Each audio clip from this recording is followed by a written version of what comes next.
इस कक्षा में द्वादश भाव का विचार करते हैं, जो जन्म कुंडली का अंतिम भाव है। यह बंधन का भाव है, अस्पताल का भाव है, व्यय का भाव है, गुप्त शत्रुओं का भाव है, सैया सुख का भाव है, और इसके कारक राहु और शनि होते हैं। यह लाभ भाव से द्वितीय है, अर्थात बड़े भाई बहन, पुत्र वधू या छोटे चाचा आदि के लिए यह धन का भाव है। द्वितीय भाव से लाभ भाव है, तो कुटुंब जनों के लिए लाभ की स्थिति दर्शाता है। तृतीय भाव से दशम भाव है, तो छोटे भाई बहनों के कार्य व्यवसाय संबंधी संकेत द्वादश भाव से मिलते हैं। चतुर्थ भाव से नवम भाव है, तो माता के लिए धर्म और भाग्य, दूरगामी यात्राओं का विचार द्वादश भाव से करते हैं।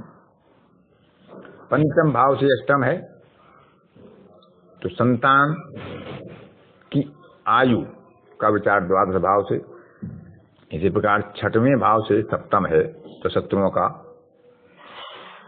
रोगों का, ऋण का, इन चीजों के लिए मार्ग भाव है, इनकी हानि का भाव है। अष्टम भाव से छठवां भाव है, तो जो हमारी गुप्त गतिविधियां हैं उनमें आने वाली बाधाएं, रुकावट। नवम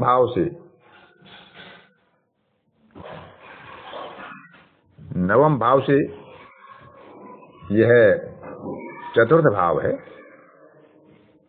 तो पिता के गृह वाहन आदि पर निवेश या खर्चे आदि की स्थिति या उनकी बौद्धिक सुख समृद्धि किन आधारों पर हो, उसके लिए कितना निवेश, कितना खर्च हो। दशम भाव से तृतीय है, तो कार्य व्यवसाय के लिए छोटी छोटी यात्राओं की और पराक्रम और उत्साह की स्थिति द्वादश भाव से देख सकते हैं। और द्वादश भाव को व्यय भाव कहते हैं। तो व्यय भाव का स्वामी यदि शुभ ग्रह से युक्त हो, स्वराशि में हो, उच्च राशि में हो, अथवा द्वादश भाव में कुछ शुभ ग्रह बैठा हो, तो ऐसे जातक के व्यय सामान्य रूप से शुभ कार्यों में ही होते हैं। अनैतिक रूप से वह व्यय नहीं करता है। यदि चंद्रमा व्ययेश होकर उच्च हो, तो चंद्रमा जब व्ययेश होगा तो सिंह राशि में होगा, जब सिंह लगन होगी, और उच्च होगा तो दशम भाव में होगा। अर्थात चंद्रमा व्ययेश होकर उच्च होगा और दशम भाव में स्थित होगा, अथवा अपनी ही राशि में हो, या अपनी नवांश में या उच्च नवांश में हो। ऐसे जातक को सुंदर घर का, सुंदर शयन कक्ष का, सुगंधित पदार्थों का, अच्छी शैयाओं का सुख प्राप्त होता है। द्वादश भाव का स्वामी द्वादश भाव को छोड़कर छठवें भाव में या अष्टम भाव में हो, नीच हो या अस्त हो, नीच राशि के नवांश में या शत्रु राशि के नवांश में हो, या आठवें नवांश में हो, तो सैया सुख में, गृह वाहन के सुख में बाधा होती है, उसकी प्राप्ति सामान्यतः नहीं होती है। खर्चों से परेशान होता है, सुख रहित होता है। यदि केंद्र में और त्रिकोण में द्वादश भाव से शुभ ग्रह हों, तो ये सुख अच्छे प्राप्त होते हैं। दृश्य चक्रार्ध अर्थात लगन मध्य से पीछे 12वां भाव, 11वां, 10वां, 9वां, 8वां और सप्तम भाव का पूर्वार्ध, इनमें ग्रह जो बैठे होते हैं वो अपना परिणाम स्पष्ट दृष्टिगोचर करते हैं। इनमें बैठे हुए ग्रहों के परिणाम स्पष्ट होते हैं, दिखाई देने वाले होते हैं। लेकिन इनके अपोजिट लगन के मध्य से लेकर द्वितीय, तृतीय, चतुर्थ, पंचम, षष्ठम और सप्तम भाव के मध्य तक जो अदृश्य चक्रार्ध होता है उसमें बैठने वाले ग्रहों के परिणाम हमें गुप्त रूप से प्राप्त होते हैं। व्यय भाव में यदि राहु हो, मंगल, सूर्य और शनि से युत हो या द्वादश भाव का स्वामी सूर्य से युत हो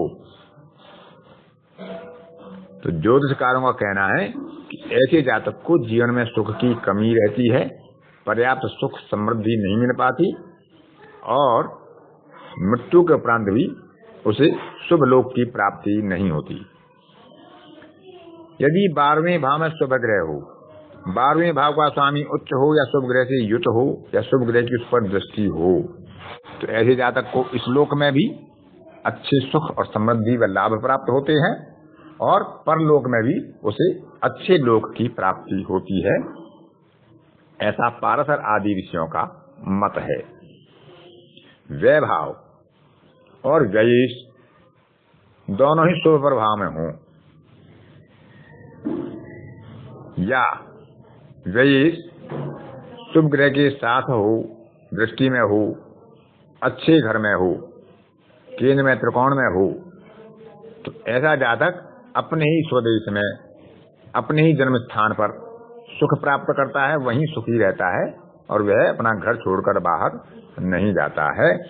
लेकिन यदि 12वें भाव का स्वामी पाप ग्रहों से युक्त हो, उस पर शुभ ग्रह की दृष्टि ना हो, अपने स्थानों से 6 या 8 में हो तो उसकी आय सामान्यतः अपने जन्म स्थान से दूर या परदेश में हो सकती है।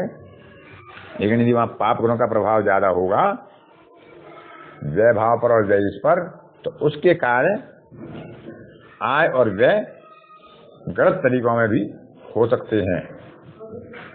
भोग सामग्री में वह अपने ज्यादा खर्चे कर सकता है। लग्नेश और व्ययेश में यदि स्थान परिवर्तन हो और व्ययेश शुक्र से युत हो अथवा शुक्र के साथ बैठा हो तो ऐसे जातक के खर्चे दान, धर्म, शुभ कार्य, रचना निर्माण, पोखर, तालाब, मंदिर, धर्मशाला, अनाथालय आदि बनाने में अधिकांश होता है। व्यय भाव की और द्वितीय भाव की स्वामी और लग्नेश भी इसमें शामिल हो। यदि ये व्यय भाव में, छठे भाव में, अष्टम भाव में तीनों ग्रहों की भावों की स्वामी की युति होती है अर्थात धनेश, व्ययेश और लग्नेश तीनों की युति सामान्यतः व्यय भाव में या अष्टम भाव में या षष्ठम भाव में होती है तो एक प्रबल दारिद्र्य योग बनता है। ऐसा जातक सर्वगुण संपन्न होने के बाद भी, सारे साधन संपत्ति धन धान्य होने के बाद भी किसी भी परिस्थिति वक्त दरिद्रता का जीवन व्यतीत करता है। चाहे वो लोगों को दिखाने के लिए करता हो, चाहे उसकी मजबूरी हो, चाहे उसके पास धन धान्य का साधन समाप्त हो जाए तब उसे ऐसा करना पड़े। किन्हीं न किन्हीं परिस्थितियों में जब उन ग्रहों की दशा अंतर्दशा आती है तो उसे दरिद्रता का बोध होता है। 12वां भाव बंधन योग का भी है, शैया सुख का भी है।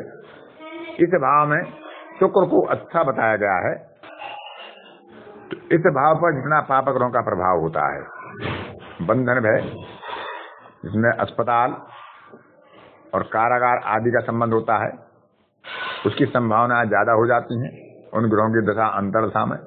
यदि यहाँ शुभ प्रभाव होता है तो ऐसी संभावनाएं बहुत न्यून होती हैं या कम होती हैं। 12वें भाव में शुक्र की स्थिति धन धान्य के लिए अच्छा बताया है कि शुक्र भोग का कारक है और यह भोग का घर है। यहाँ से हम खर्चा करके भोग की प्राप्ति करते हैं, इसलिए शुक्र की स्थिति यहाँ अच्छी बताई है। केवल शनि की राशियों का शुक्र यहाँ अच्छा नहीं बताया गया है।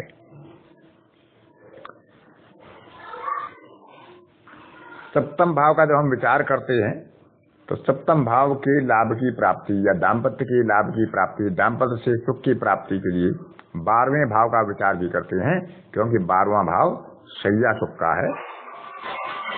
इसका विचार भी सप्तम के साथ साथ करते हैं कि सप्तम भाव में जो दाम्पत्य का सुख हम देखते हैं उसका विचार 12वें भाव से करते हैं कि सप्तम का सुख हमें दीर्घ काल तक रहेगा, अल्प काल तक रहेगा या कम रहेगा, स्थानीय दूरियां होंगी, वैचारिक दूरी होंगी, या हम एक साथ रह सकते हैं। ऐसे सारा विचार द्वादश भाव से सप्तम भाव के साथ हम विचार करते हैं। द्वादश भाव में यदि लग्नेश आता है तो जातक सामान्यतः कृपण बुद्धि हो जाता है। वह अनैतिक खर्च, अनावश्यक खर्च नहीं करेगा, लेकिन यदि वह ग्रह पाप ग्रह होकर रहता है तो फिर भी उसे परिस्थितिवश आकस्मिक व्यय के साथ खर्चे करने पड़ते हैं, जो उसकी आर्थिक कोष संग्रह क्षमता को प्रभावित करते हैं।